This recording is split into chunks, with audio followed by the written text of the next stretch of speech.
Okay, so that was a abridged clip. I highly recommend you go watch the whole thing from the film Miracle, which is the story of the 1980s U.S. ice hockey team in the Olympics. And spoilers, it has a happy ending. But I think that is the greatest speech in all of film history. So if you disagree, now's the time to go. But that's the way I want to set the tone. Because inspiration and opportunity are words that I feel really sum up where we are right now with virtual reality and mixed reality and all of the things that are taking place in our industry right now. This week, I had the opportunity to read a love letter to the Oculus Quest from a stay-at-home mom who talked about how it opened her eyes to new worlds. I had a chance to face off against Darth Vader and live to tell the tale with some of the new amazing content that's available for that platform. And today, thousands of us are coming together to talk about all of the progress that's happened in spatial computing, mixed reality, virtual reality. The number of jobs in this industry has grown exponentially year on year, and we're seeing the benefit of all of the talent that is coming into this industry today. So inspiration is where people are seeing our apps, our marketing, our content, and our hardware. But the opportunity is really the place I want to focus. Because as Tony said, we aren't there yet. There is an opportunity to take the next step in this space. We need to look at the challenges of this industry head on and use our marketing to help increase awareness and excitement across the board. So my name is Megan Fitzgerald, and I lead product marketing for content at Facebook's Oculus platform. We have the opportunity to work with amazing developers, creators, maybe even some of the people in this room. But a big part of my role and my team's role is to support our first-party development studios in building amazing applications and making sure that we get the word out to get the people who are in the headset today using those applications. And so I face very similar challenges, likely to many of you in this room, who are trying to build VR applications and just get the word out about your products and bring more people onto the platform. Because we have such a range of products at Facebook and at Oculus, I get the opportunity to try a number of different tactics and techniques with the marketing that we do. And I want to give a little overview of some of the range of content that we've made for Oculus. We have Facebook Spaces, which was one of our earliest builds for social VR, where Facebook users can build a virtual hangout space, spend time with their friends who also have VR, hang out, play games, watch media together. Oculus Rooms is a similar product for Oculus Go and Gear VR headsets, while Oculus Venues lets thousands of people come together to watch amazing live events in real time with one another. We also have a number of 360 media players where creators can upload content, people can watch their favorite 360 videos and photos from Facebook, and enjoy those in fully immersive environments. And finally, we have some really high-end creator tools. We have Quill, which is an illustration and animation tool, and Medium, which is a 3D sculpting tool used by amateurs all the way up to high-end film and animation studios. Our team is also responsible for producing some of the really interactive, educational, and immersive experiences that people try out when they first get into the Oculus headsets. Things like First Steps and First Contact, which are all about giving people that first taste of immersion and really selling them on the headset once they jump in. So with this incredibly broad range, we have really had an opportunity to vary our marketing from traditional techniques and digital marketing all the way to highly experiential, high-touch marketing to get people to understand what it is we're trying to show them in the industry today. So I'm excited to talk a little bit about some of the techniques and things that have worked for us in promoting these applications. But before I do that, let's take a step back. When you think about marketing, all good marketing starts with the understanding the customer, with actually having an opportunity to listen to people and hear where they are today. In fact, we need to think really holistically about where people are in their understanding of VR and really talk to them at their level and include education in our marketing. One of the problems that we see is that there's actually this contradiction in where people's heads are. They are, on the one hand, really thinking far into the future, motivated by the media and fictional hype around VR. So in some ways, they're thinking way past what's possible today. But on the other hand, there is such low consumer awareness that people actually don't even know what's truly possible. So at the one hand, they're thinking way too far ahead, and on the other, they don't know what they can actually do with our products. So inspiration is going to start from understanding where those consumers are and helping them come along on the journey to see what's possible. One of my favorite things to do as a marketer, and honestly one of the greatest privileges I have, is attending focus groups and discussions where I can listen to hundreds of people around the world talk about our products and VR in general. We host focus groups to discuss the products we've already released, the things we're working on in the future, our marketing campaigns, and just the state of the industry. And I'm always amazed at how articulate people are about their expectations and their hopes and dreams for this technology, but also the things that really confuse them. I always leave these events with some insight that really transforms the way I think about our marketing and how we talk about our products. So there's a couple of those insights I want to share, and I want to start with the one that just comes up every single time we go out and talk to users. And this is that it is really difficult for people to imagine what is possible with this technology. To give an example, in a recent focus group, we had a group of people talking about what they wanted for VR. They'd all tried some form of a VR headset before. They weren't completely new, but they really didn't have a ton of experience. And one of the women was talking about what she wanted out of a new VR application, and she started describing a VR dance hall. She began to describe a beautiful wooden dance floor, lovely lights, the music that she loves to dance to, and she described what sounded like a really nice physical dance environment. One of the other people there in the panel interrupted her and asked if she'd seen Ready Player One, mentioning that in that movie, there were people dancing through the air. This unlocked a whole new side of the conversation. She suddenly realized that she wasn't limited by the things that were familiar and that she had seen before. Instead, she leaped into this, imagining those people dancing through the air, imagining that dance club in space, of everyone having their own best favorite song playing while they were dancing. The takeaway here is that people just can't always get there on their own. That when you ask them to imagine the impossible and all the things that are available in VR, you lose them. That it is more important to start with the familiar ideas that excite them and give them the chance to build to those more amazing and futuristic ideas that we are so excited about in this room. And one thing I was really excited about was to see the Oculus Quest ad campaign that my marketing peers put together that I think is an amazing example of this, of giving people a taste of the familiar, of the environments that they know and they love, and using that as a way to leap into the things that are really possible with VR today. So here's a look at that.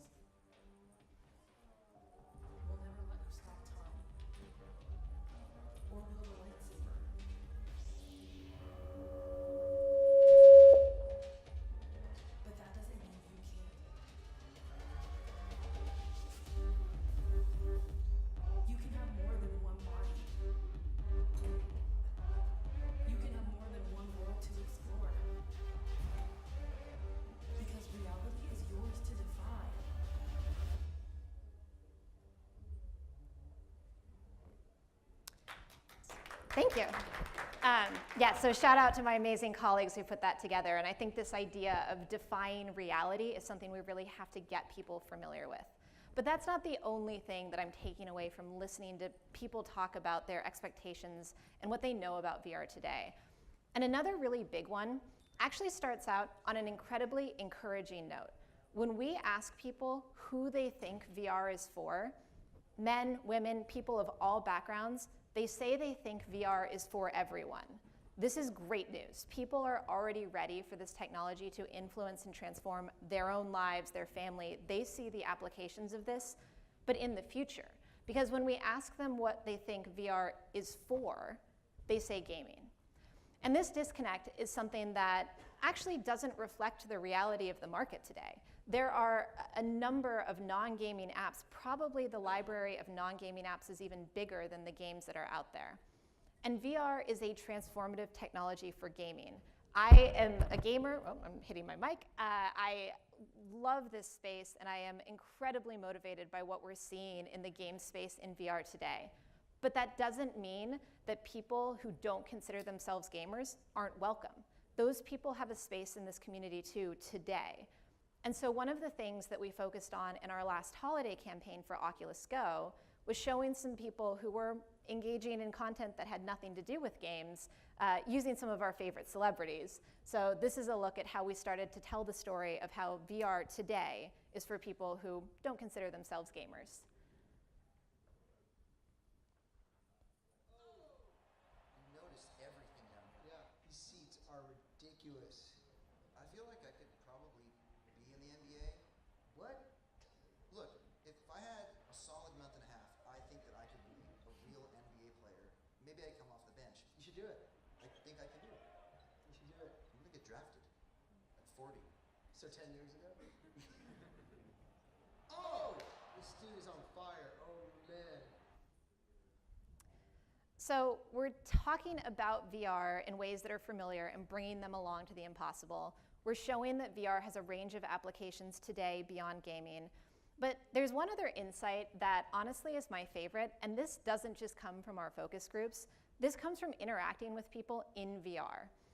And one of the things that I've learned is that for people who aren't familiar with this space, it is incredibly difficult to conceptualize the idea that that virtual person in the space with them is a real human being somewhere else in the world. In fact, this is so challenging for new users to get their heads around that I have been in VR having conversations with another person, and I cannot convince them that I'm not an AI. And this doesn't just come up in the virtual space. We actually see people taking a long time to get their heads around this idea when we're talking to them. In a focus group where we were talking about Oculus venues, we were 30 minutes into the conversation, having described the layout, the hundreds of people in the space, and it took that long for someone to raise their hand and say, wait, can I actually talk to and hear those other people in the room? This is a very difficult thing for people to understand. And for me, as someone who is working on products that are designed to be social, that are about bringing people together, it's a reminder that in every case where I'm talking about social VR, I need to make a dedicated effort to remind people that there's a real person there, that this sense of presence that VR provides is about bringing people closer together, not about isolating them. So there's a lot we learn from talking to our users, and actually bringing this into our marketing campaigns is the next step. And the reason we need to get past that sense of inspiration that people have is because the path is not clear. It is our opportunity to take advantage of what's out there. It's not a done deal. There are real challenges in the space today, but our opportunity as marketers is not just to promote our own content and applications, but to run programs and take steps that build awareness for VR overall. So let's talk about those challenges. We know that VR today has a very small total addressable market, and as someone who promotes the applications, that can be really daunting. The price point for many VR headsets and computers, if people need them, really starts to put this at a difficult point for most consumers. The cost and comfort is a problem. We are in a fragmented market where people are split across devices, and content discovery can be really challenging. I'm sorry, this was supposed to be a positive talk, but we're gonna lay the challenges out there first, because I actually think when we see challenges like this creates the opportunity for those of us who are ready to take the next step in learning how to overcome them. And that may sound like a platitude, but I believe it because it's something we've seen very recently. 10 years ago, I was living in London, running marketing for a small startup that created event listings guides for the city. A little bit ahead of our ambitions, we decided to create an iPhone app for the iPhone that had just that year been released in the UK. There were probably in the low thousands of number of people who had this device. And to top it off, we decided to make it an AR app that would show you what was going on around you. We were probably like 5 to 10 years too early on that one. But what I learned from that process was that the people who were getting in the door early to figure out how to start promoting to those small groups, to build those loyal fan bases, and figure out the tactics and techniques that would move the whole industry forward, were getting a march on their competitors long before some of their peers were entering the market. So I'm really excited that you guys are here today and that we can start thinking about the ways as a group to move this industry forward. So I want to talk about 3 of the programs that we're using. And in particular, I want to focus on the programs that aren't just about getting existing VR users into our application, although that is important too and always one of our goals, but the programs that will broadly promote awareness for the VR industry and get people really excited about what's coming. There's 3 main areas I want to talk about. First is empowering our advocates. Second, about connecting existing communities. And finally, looking for the ways that we can bring those VR enthusiasts into the fold, even if they don't have a headset yet. So first, when it comes to empowering our advocates, this is more than just about extending the reach of our marketing. A recent McKinsey report showed that when it comes to new technologies and markets, word of mouth is the #1 criteria in people evaluating and taking the leap into buying these new products. So in addition to finding ways to scale our marketing, we're also helping people find those trusted points among their friends and family that enable them to take the leap into buying a VR headset or using our apps. One way that we are doing this is through our marketing for Quill. Quill is a VR illustration and animation tool that enables incredibly high-end creation of 2D, 3D, and VR illustrations and animations. It's used from individual artists to high-end studios and is incredibly intuitive and simple to create some really high-end art that you see here. One of our main ways of promoting Quill is to go to events. We attend industry events around the world. We send speakers, we set up demo stations. In fact, Goro Fujita, our art director for Quill, is actually speaking here at AWE later today, so I highly recommend you guys go see his talk and get a deeper look at this. But when it comes to event marketing, it is incredibly resource intensive and hard to scale, as I'm sure you all know when you're trying to get people to try your experiences and your VR headsets at some of the events like this.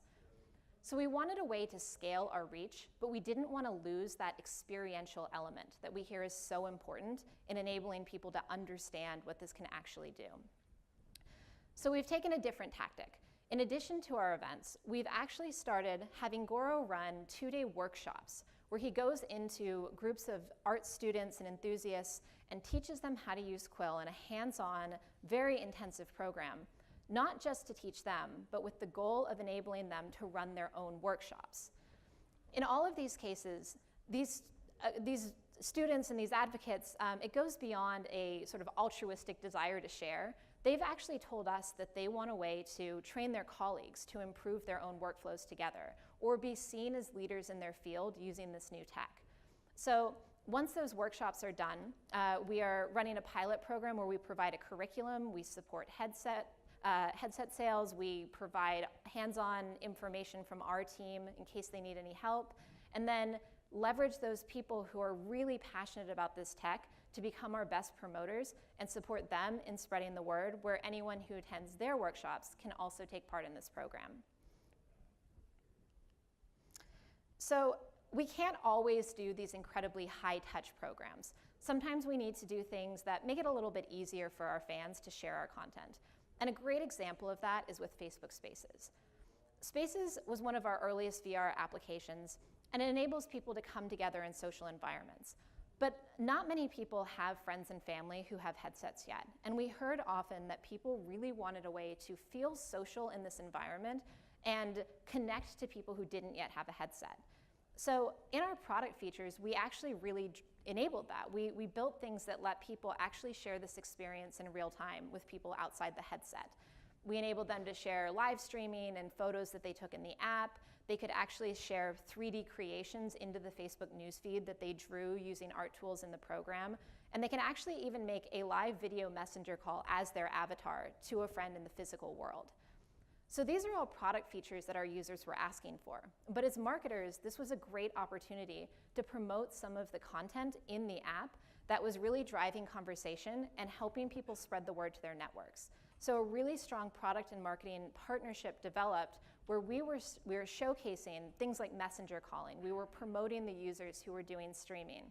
And as an interesting side effect, we actually had a lot of people who started using Spaces as a broadcast studio rather than a social hangout, which further increased the reach.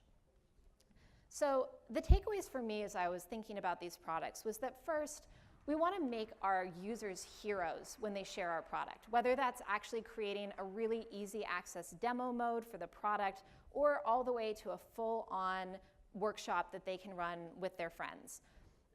We also wanted to support the cases where people were sharing to do 2D surfaces to help them really connect their friends and family and make them feel part of this experience. And finally, we actually started promoting some of the features that were driving conversation, like a broadcast studio for Spaces, even if it wasn't the use case that we had initially thought, just to make sure that we were really pushing the awareness out there in the market. But we can't always rely on just our users to do our marketing for us.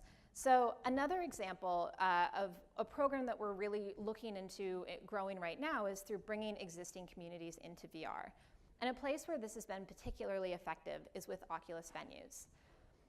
With Venues, thousands of people can come together to watch real-time sports, movies, concerts, and usually we tend to focus on some of those bigger name events like the NBA games or the FIFA World Cup last summer. But we've also seen some really exciting traction from some of our smaller events. For example, last fall, we hosted a concert for 90s band Dispatch, who may be out of the limelight, but still have an incredibly passionate, loyal following. In this case, we really targeted our messaging not at promoting this widely, but going after the fan groups and communities who were still interested in this band and bringing them together in the product. While the overlap of Dispatch fans and VR users is pretty small, we saw some really encouraging results. People who were in the headset were saying that they'd bought an Oculus Go for the first time because they didn't realize this content was available. But even more importantly, they were making strong connections with other people in the headset, and this was driving Oculus friendships, which we've correlated with increased time spent in the app, with longer term usage of the headset, and with just more social engagement across the whole platform. So these people were really benefiting from the social experience that we were driving by having a little bit more of a niche content for them to enjoy.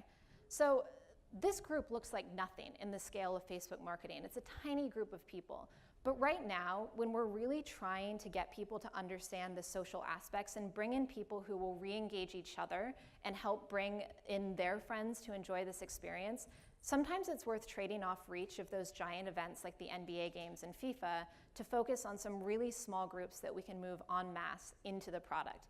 And we'll be looking for the right balance here. We're constantly evaluating how many of these events result in people who come back to the product again and again and find connections and friendships on the Oculus platform.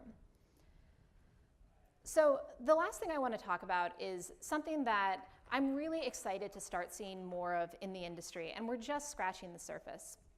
And this has come out of a takeaway that I have seen across the industry, which is that for many consumers, there is a very long consideration period for purchasing a VR headset. This might be due to the cost. It might be due to the fact that they just aren't entirely sure what they're going to do with it yet. But this creates an interesting opportunity for us as marketers to look at some of these consumer users almost a bit more like B2B sales leads, where we take a long path to educating them in a slow but drip feed way over time through social channels or even through dedicated CRM.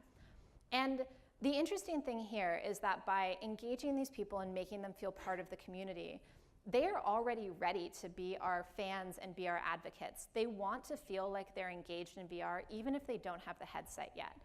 And the brands and the applications that take time to invest in those early users, even before they're actually able to jump on board, are the ones who are going to be the first port of call when people do get a headset.